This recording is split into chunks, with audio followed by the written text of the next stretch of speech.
За сайн байна уу? Цаг үеийн үйл явдал геополитикийн тухай нэгэн подкаст оруулъя. Дайн байлдан болон зарим сэдвүүдэд холбоотой бичлэгийг YouTube харуулах дурггүй байдаг тул энэхүү бичлэгээ зураг видео багтаа подкаст хэлбэрээр бэлтгэлээ. Бичлэг эхлэхийн өмнө сануулгын сувг бичлэгүүд маань таалагдсан бол лайк, саб дарахаа битгий мартаарай. За ингээд бичлэгээ эхлэе. Өнгөрсөн сар гаруй хугацааны дэлхийн топ үйл явдлууд эвчтэйний файлыг задлсан явдал болон Америк, Израиль хоёр Иран руу халдан довтсон явдал байлаа.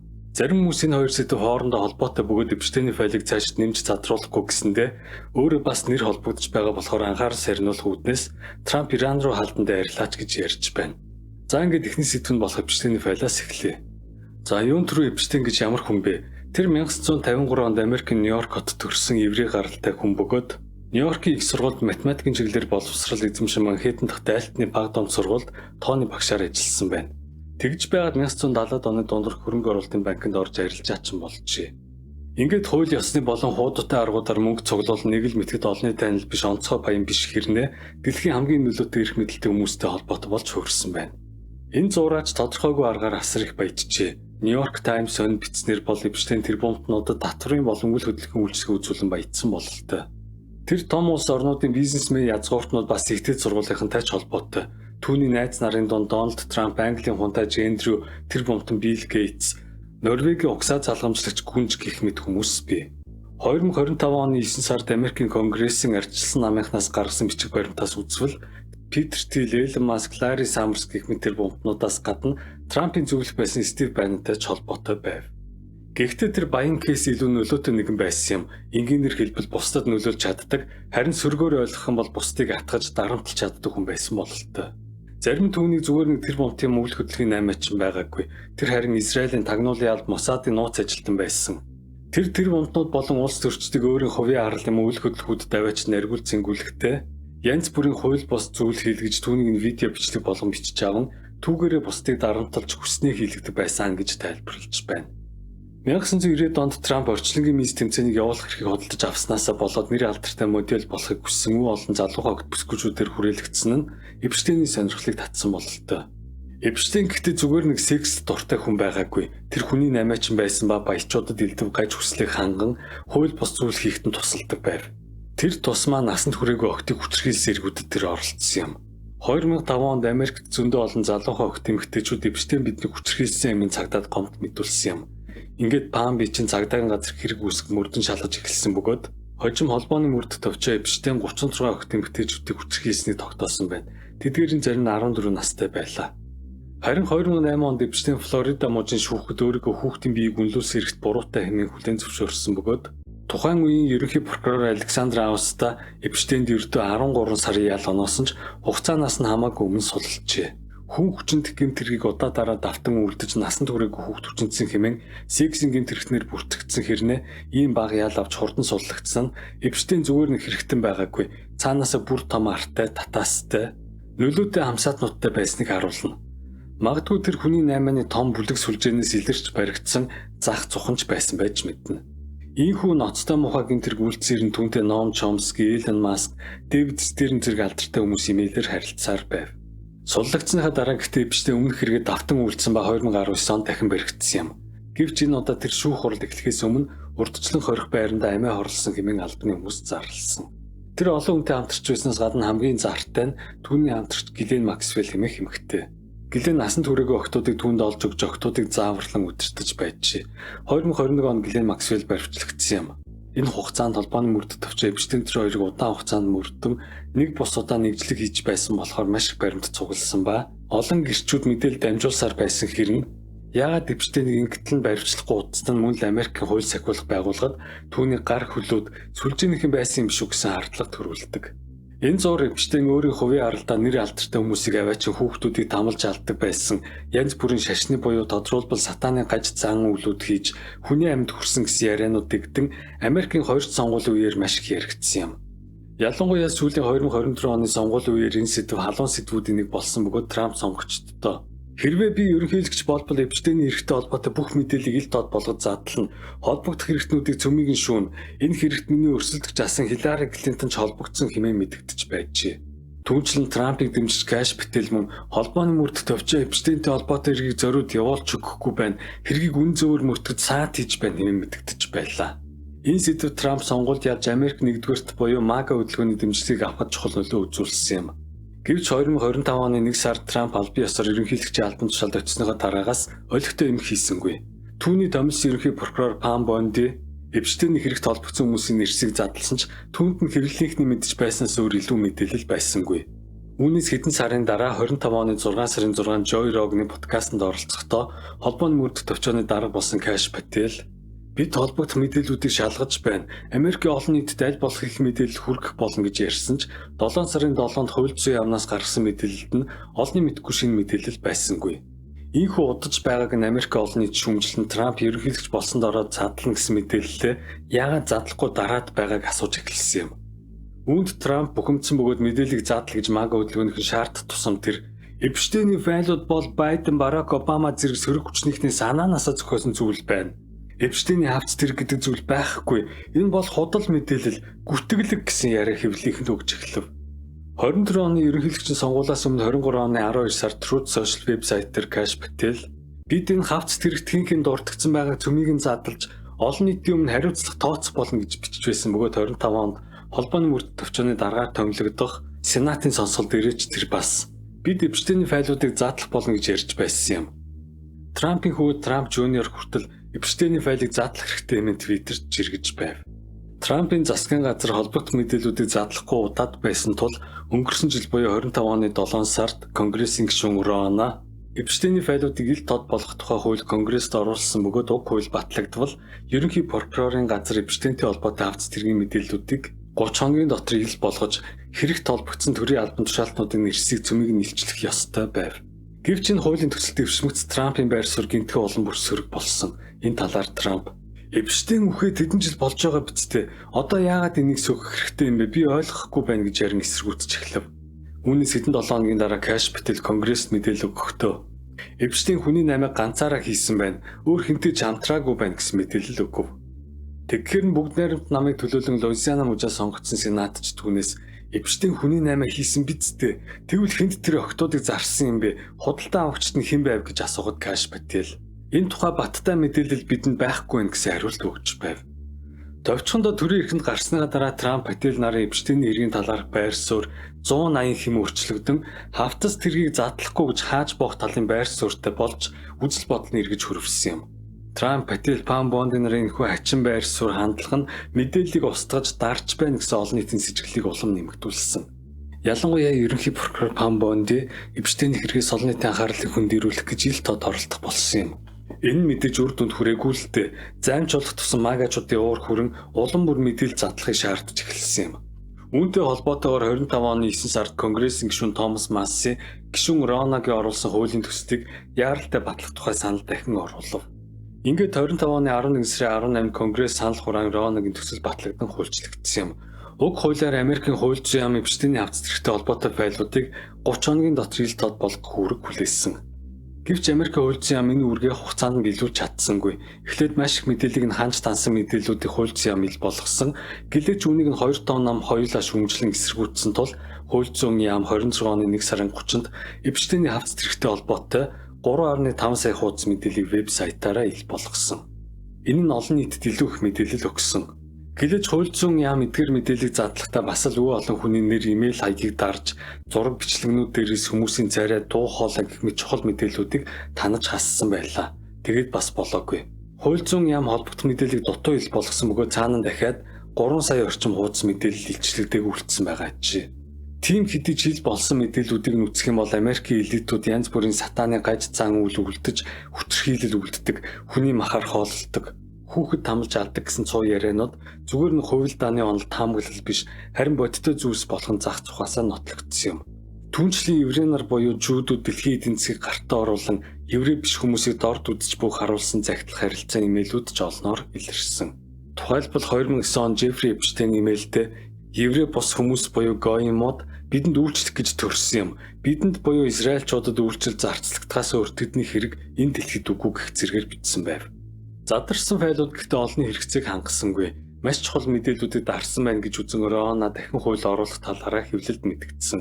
Эпштейний хэргийн хохирогчид ч энэ файлуудад сэтгэл хангалуун биш байгаагаа мэдгдсэн. Тухайлбал 1-р Энэхүү ил болсон мэдээлэл хохирогчдын тухай эсхийг ил болгосноос биш хэрэгтнүүдийг ил болгохгүй нууж дарж хаацайлсан байна. Хоёрдугаарт жүүдүүд антисемитизм гэх нэр хаягийн цаана угтан шүүмжилсэн болгоныг еврейг үзий ядагч гэж цоллож муулангаа өөрсдөө дэлхийд ноёлохыг зорьсон бодлого явуулж байна. Гуравдугаарт нэр алдартай хүмүүс жүүд хэрэгтнүүдийг өмгөөлж хувилдаж байна. Тухайлбал Алан Дершовицыг энд нэрлэе. Дөрөвдүгээрт Трамп Израилуудад барьцаалагдсан байна. Түүнийг Израилийн гар хөлөд тойрон хүрээлж байна. Тухайлбал түүний хүргэн еврей гаралтай Жаред Кушнер үндэ цагаан орныг удирдах байна гэх мэтээр бичсэн байлаа. Иймхүү Америкийн хууль зүйн мэдээлэл задлсан авчиг нь хагас дутуу арга хэмжээ болсон юм. Олон нийт задарсан мэдээллүүдийг татж аван тусдаа мэдээллийн баазууд байгуулан дурдгдсан хүмүүсийн нэр сэтгэд хоорондоо ямар холбоотойг химэл оюунаар шүүрдэн янз бүрийн мэдээллүүдийг илчилсээр байна. Сайн дурынхан задарсан зураг, видео бичлэгүүдийг үзэж шинжилгээ хийн янз бүрийн ноцтой дүгнэлтүүдэнд хүрээд байгаа бөгөөд эдгээрийн зах зугаас нь дурдъя. Жишээ нь нэвчтэн баримтлагдахынхаа өмнө арал руугаа олон зуун литр шингэн хөхрийн хүчил захиалан авчруулж байсан захиалгын болон худалдаа авалтын баримтууд дэлгэжжээ. Хөхрийн хүчлийг ашиглан янз бүрийн биологийн гаралтай зүйлсийг тухайлбал шарилыг устгаж болдог юм. Тэгвэл яагаад Эпштейн ийм хөхрийн хүчил худалдаж авсан бэ гэдэг хүмүүсийн сонирхлыг татж байгаа ч энэ талаар холбооны мөрд төвчөнөх юу сонирхоогүй юм шиг цааш нь ухаж мөрдөж шалгаагүй юм шиг харагдаж байгаа юм. Ганц би Эпштейн Амазоноос янз бүрийн зүйлс худалдаж авах туртай байсны дотор бага насны охтуудын дайшинзнууд олон янзаараа байв. Түүнээс гадна тэр өтрээ чангалагч тоснууд нэраа хүүхдийн хувцснууд худалдаж авч байв. Тэгтэл Холливуудын шоуны зохион байгуулагч Пеги Сигл хэмээх хүн түүн рүү би чамтай уулзаар очихдаа Африкаас жаахан хүүхд аваад очих уу хэмээн имэйл бичсэн байлаа. Зургийн файлуудыг үзвэл Эпштейний арал дээрх байшингийн нэг өрөөний шал доошоо онгойдог зойр шиг нүхтэйч тэр нь зойр биш бөгөөд онгоос нүхэр шууд доошоо далай харагдаж байв. Бараг л алсан үний шууд далай таян устгадаг юм шиг. Мөн шүдний эмчийн сандал түүний байшинд байлаа. Энэ нь хохирогчдын шүдийг сугалж цогцсны хинбэ гэдгийг мэддэхгүй болох зорилготой гэж зарим нь тайлбарлаж байгаа бол зарим нь тэр хүүхдүүдийг тамлахдаа өөрсдийг нь хазгаас сэргийлэн шүдийг нь урдчил сугалдаг байсан хэмээн тайлбарлаж байна. Тэрхүү шүдний өрөө зүгээр нэг өрөө биш гажиг зүйлс болдог байсныг илтгэх мэт хаан дээр нь хачин сонин царайтай баг толгоонд өрснүүд байдаг юм. Задарсан имэйлүүд дундаас гажиг зүйлс маш их илэрсэн. Имэйлүүдээс үзвэл Эпштейн дэлхийн хамгийн баян хүмүүс болох Ротшайлдынхантай маш холбоотой бөгөөд тэдэнтэй маш харилцаатай байджээ. Тухайлбал Швейцарт байдаг Эдмунд Ротшайлдын банк Чинэлэг Америкчуудад татвараас зүгтгэн тусалдаг бөгөөд үүнд Эпштейн зуучлан оролцдог байсан бололтой. Нэг имэйлдээ Эпштейн нэг үйл ажиллагааны зуучлалын өнгөлсөнд би 25 сая доллар авах болно гэж бичиж байжээ. Энэ талаар нэгэн санхүүгийн шинжээч Америкт маш мундаг санхүүгийн компани олон бий.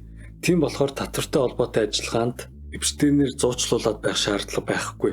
Цаана нь өөр ямар нэгэн хууль бус зүйл байсан болоод тэр холбогдсон байж таарна гэж тайлбарлаж байв. Хамсаатнууд руугаа бичсэн имэйлд Эпштейн код үг их хэрэглэсний нэг нь oops хэмээх үг. Энэ хүмүүс юм алдж унахдаа ч юм уу хэлдэг уул галтсан үг юм. Гэвч түүний бичсэн имэйлүүдэд энэ үг арай өөр утгаар хэрэглэгдсэнийг олон хүн анзаарчээ. Тухайлбал 2011 оны 7 сарын 19-нд бичсэн имэйлдээ Эпштейн тэр охин хажууд нь Иесус байна гэж надад ярьсан юм. Иесус түүнийг харж түүний аймыг хамгаалж байгаа юм байхаа. Гэвч oops хэмээн имэйл бичсэн байлаа. Яг л ямар нэг охиныг тамлан зовоож явахад нөгөө охин амьд үлдгэсэндээ ч юм уу эсвэл зовж тарчилсандаа бурхан надтай цуг байна гэж ярьтал Эпштейн түүнийг нь үл тоон охиныг алчхаад дараа нь oops хэмээн шоолонд оромжилж байгаа мэт харагдаж байгааг Joe Rogan анзааран ярьсан юм. Хүмүүсийн анзаарсан бас нэг зүйл нь пицца болон бусад хоолны нэрүүдийг Эпштейн имэйлүүдэд арай өөр утгаар хэрэглэсэн байдал. Тухайлбал хамсаат руугаа бичсэн ч юм уу эсвэл хамсаатнаас нэрсэн ч юм уу аль нь вэ гэдэг нь үл мэдэгдэх имэйлд нэг нь пицца парти маш гоё байлаа. Бид маш их цугаатсан, их оройтсон, өглөөж унтсан, чиний шөнө бас гоё байсан уу гэж асуусан байв. Өөр нэг нь өнөөдрийн пиццанд маш их баярлалаа, маш гоё байсан гэсэн бол өөр имэйлд. Пиццанаас маань маш гоё өнгө гэрэл тодорч байсан гэснээр хариуд нь тэр жирэмсэн юм шиг харагдаж байна гэж бичсэн байв. Тэгтэл Билл Гейтстэй холбоотой хэдэн имэйл Эпштейний файлууд дундаас задарсны нэгэнд нь Эпштейн удахгүй гарах цар тахлын талаар ярилцсан байлаа. Энэ нь ковидоос өмнө бичсэн имэйл байв. Мөн задарсан файлууд донд байгаа Эпштейний гэрт буй ширээний гэрлийн бүрхүүлний зураг олон хүний анхаарлыг татсан юм. Уг гэрлийн бүрхүүл хүмүүсийн харж татсан материалаас арай өөр нэгэн сонин харагдаж байсан ба зарим хүмүүс үүнийг хүний арьсаар хийсэн гэрлийн бүрхүүл байна гэсэн таамаглалд төвшүүлээд байна. Харахад зүгээр нэг илэг биш бичрүүтсэн шар усан боссон арьс шиг гэрлийн бүрхүүл байлаа. Хэдэн хүнийг таамалж арьсаар нүунийг хийсэн болч гэсэн таамгууд төвшөөд байна. Ядч байх туу гэрлийн бүрхүүлний дөнгөж цаан залбирч буй хүний баримлал байгаа нь энэхүү бүрхүүл зүгээр нэг савхин ч юм уу илхэн бүрээс биш гэдгийг зориуд илтгэж байгаа мэт. Түүнчлэн Америк X тагнуулын албаны ажилтан Diary of CEO хэмээх подкастт оролцохдоо Эпштейнийг Израилийн тагнуулч байсан гэж бодож байгаа талаараа яриа өгсөн юм. Эпштейн мөн эрдэмтдтэй янз бүрийн харилцаатай байсан бөгөөд тэдний судалгаанд шаардлагатай санхүүжилт өгөх гэх мэт замаар туслаад хариуд нь янз бүрийн гажиг зүйлсэд тусламж дэмжлэгийг нь авч үзэл бодлоо солилцдог байв. Тухайлбал нэг хамтрагч нь Эпштейн рүү "Чи хохирогчтой явуулдаг нөгөө эмэгтэйчүүдийн эмчин чинь нэр юу билээ?" хэмээн имэйлээр асуусан байв. Энэ мэт үйлчлэгээ үзүүлснийхэн төлөө тэдгээр эмч мэрэгчлэтнүүдэд Эпштейний хуульчин өмгөөлөгч нар $20-30 мянган төлдөг байжээ. Имэйлүүдээс үзвэл тэдгээр эмч нарын зарим жирэмсэн охтуудыг эхогоор үзсэн шинжилгээ хийдэг байв. Үүнтэй холбоотойгоор интернет хэрэглэгчид Эпштейнийг ёсондоо нярайн ферм ажилуулдаг байсан байна. Охтуудыг жирэмслүүлж, нууцаар төрүүлж, хүүхдүүдийг нь хулгайлж алж хядах юм уу өөр зорилгод ашигладаг байв. Нууцаар төрүүлснээр тэдгээр хүүхэд нь ямар ч хууль ёсны бичиг баримтгүй, төрснийг нь хэн ч мэдэхгүй, араас нь хөөцөлт хөнгүү болж байжээ гэсэн таамаг дэвшүүлээд байна. Тэгтэл Калифорни их сургуулийн доктор Марк хэмээх хүн Эпштейнтэй имэйлээр удаа харилцсан бөгөөд нэг имэйлтэй хэрхэн няраа хүүхдүүдээр соосыг илүү сайн хөхүүлэх вэ гэдэг талаар ярилцахдаа хажууд нь ихийнх нь дуу хоолойны бичлэг тавих юм бол хүүхэд соосыг илүү сайн хөхөх болно гэж Эпштейн зөвлөсөн байлаа. Үүнээс гадна энгийн хоолны нэрүүдийг даал тутгаар хэрэглэснээс гадна хүний мах ашигладаг каннибал рестораны талаар хоорондоо имэйл бичжээ. Мөн Snow White буюу цасан цагаан эмээ код хэллэг бас бий. Цасан цагааны хувцас өмсөн эмэгтэй хүний зураг задарсан файлууд донд би царайг нь харсан. Тэгтэл имэйлүүд донд түүнд цасан цагааны хувцас өмсгсөн даруйдаа 2 удаа хүчнэсэн гэсэн имэйл байв. Үүнээс гадна өөр нэг бүлэг мэдээлэл тод яригдчих байгаа нь Трамп эдгээр хэрэгтэй холбоотой гэсэн мэдээлэл. Трамп насан туршийн охтыг хүчрхийлж байсан талаар олон хүн ярьж, одоогийн байдлаар 3 эмэгтэй түүнд хүчндүүлсэн гэсэн мэдээлэл өгсөн ба өөр нэлээд хэдэн эмэгтэй Трамп насан туршийн охтыг хүчндэж байгааг харсан гэж ярьж байна. Эпштейнтэй холбоотой файл мэдээллүүдэд Трамп нэр холбогдсон нэмэлт мэдээлэл задлахад саад хийсээр байгаа нь Америкийн улс төрийн байдлыг улам бүр хурцтаж байна. Тиймээс Эпштейнтэй холбоотой сонсгол одоо ч Америкийн Конгресс Сенатд өрнөсөр байгаа бөгөөд Конгрессийн гишүүд нэмэлт мэдээлэл олохыг оролдон Каш Пател Памнараас тулгсан асуулт асуусан. Яс тодорхой хариулт авахыг хичээсээр байгаа ч нөгөөдөл нь хариулахгүй болтон Пам Бонди Трампыг Америкийн хамгийн агуу ерөнхийлөгч гэж ярих юм уу? Трампыг ерөнхийлөгч байх үед хөрөнгөний биржийн индекс 50,000 хүрээд байна гэж шал холбогдлого юм ярин файл нэмж задлах юм уу тодорхой асуултанд хариулахаас татгалцсаар байна. Гэхдээ иймэрхүү шахалтуудын дунд өчтөрлөхөд Америкийн хууль зүйн яам Эпштейний файлтай нэр холбогдсон 300 хүний нэрийг нэмж задлсан байна. Тэгтэл үүнтэй зэрэгцэн гадаадын хакерууд Америкийн хууль зүйн яамны задлахаас татгалзаж буй мэдээллийг хакертан олж авсан тухай мэдээлэл Америкийн хэвлэлээр цацагдаж эхлэв. CNN суваг харин Эпштейний нэг хохирогч Эпштейний арлаас цухтахын тулд далайн усанд орон сэлж цухтахыг оролдож байв гэсэн мэдээлэл цацаад байна. Үүнтэй зэрэгцэн Эпштейн нас бараагүй түүнтэй ижил төстэй үнийг цогцыг тавьж орхиод Эпштейн өөрөө эрхчлөөдөө зугаалж байна гэсэн сэжиг таамагуд бас интернетээр явж байгаа юм. Задарсан мэдээллүүдийн талаарх бусад дүгнэлт таамагуудыг товчхон үргэх юм бол Эпштейн нэраа юм уу жаахан хүүхдүүдийн ойролцоо ой санамжид нөлөөлдөг, ой санамж устгадаг ургамал цэцгнүүд тавьдаг байсан бололтой. Энэ нь тэднийг зодуулж тамлуулснаа мартах юм уу өнгөрснөө мартахад тусалдаг байсан бололтой юм. Энэ талаарх мэдээлэл Эпштейний имэйлээс илэрсэн. Мөн Эпштейн хүнийг хэрхэн зомби болох талаар судалж байсан бололтой. 2019 онд нэг эмэгтэй холбооны мөрдөд товчонд мэдүүлэг өгөхдөө Эпштейн намайг хүчинд хийхээ өмнө надад нэг тариа тарьсан. Түүний дараа миний ухаан санаа балартаад би юу болсныг хагас дутуу сандаг гэж мэдүүлж байжээ. Америкийн X ерөнхийлөгч Билл Клинтон Эпштейний Lolita Express очтой онгоцоор 26 удаа ниссэн ба арал дээр нь очсон тухай мэдээлэл байдаг. Эпштейний хамсаатан Гэлен Максвелл ч бас Клинтны охины хөрмийн зочноор оролцож байсан юм. Гэлээч Клинтны гэр бүлийнхэн Эпштейнийг танихгүй бид түүнтэй хамаагүй хэмээн мэлдсээр байна. Эпштейнтэй холбоотой өндөр албаны зарим хүмүүсийг англи гэх мэт улс зах цухаас хариуцлага тооцсон баривчилж эхэлсэн бол Америк зарим одоогор ямар ч том баривчлага хийдэггүй байгаа тул Америкчуудын талаар маш их бухимдалтай байгаагаа илэрхийлж байна. Ингэж байтал Ираны дан гинтхэн гарч тэгтээ Epic Fury гэдэг нэртэй цэргийн ажиллагаа явуулсан хүмүүс Эпштейний ажиллагаа, Эпштейний хэргийг дарахаар анхаарал сарниулах гэсэндээ Трампын хийж байгаа ажил юм хэмээн шүүмжилж байна. За манайхтай холбоотой ямар мэдээлэл байна вэ гэж тайж үзвэл X ерөнхийлөгч элбүдэрж гадаад харилцааны яамны сайд байсан профессор гэх мэт хүмүүс 2013 онд Эпштейнтэй имэйлээр харилцсан цуг оройн зоогонд орж байжээ.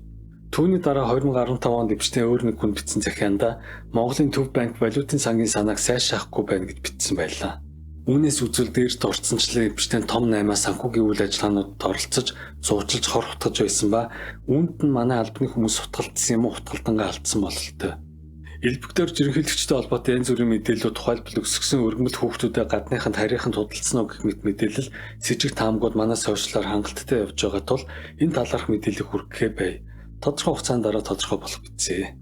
Эпштейний хамсаатан Гиллен Максвеллийн тухайд гэвэл түүнийг 2022 онд шүүхээр оруулан 20 жилийн ял оноосон бөгөөд 2037 онд шоронгоос гарах магадaltaй байна. Гэвч түүний ялын дэглэмийг хөнгөлөн 22 оны 100 илүү зөөлөн дэглэмтэй 20 анги руу шилжүүлжээ. Саяхан Америкийн Конгресс түүнээс цахимаар мэдүүлэг авахыг оролдоход тэр үг хэлэхгүй байх эрхээ эдлэн гэсэн бөгөөд гагцхүү Трамп ерөнхийлөгч өөрт нь уучлал үзүүлэх юм бол нэг нуугүй илэн далангүй ярина гэж мэдгдсэн юм. Энэ үеэрх түүний харагдах байдлыг ажигласан интернет хэрэглэгчид энэ жинхэнэ Гиллен Максвелл биш байна.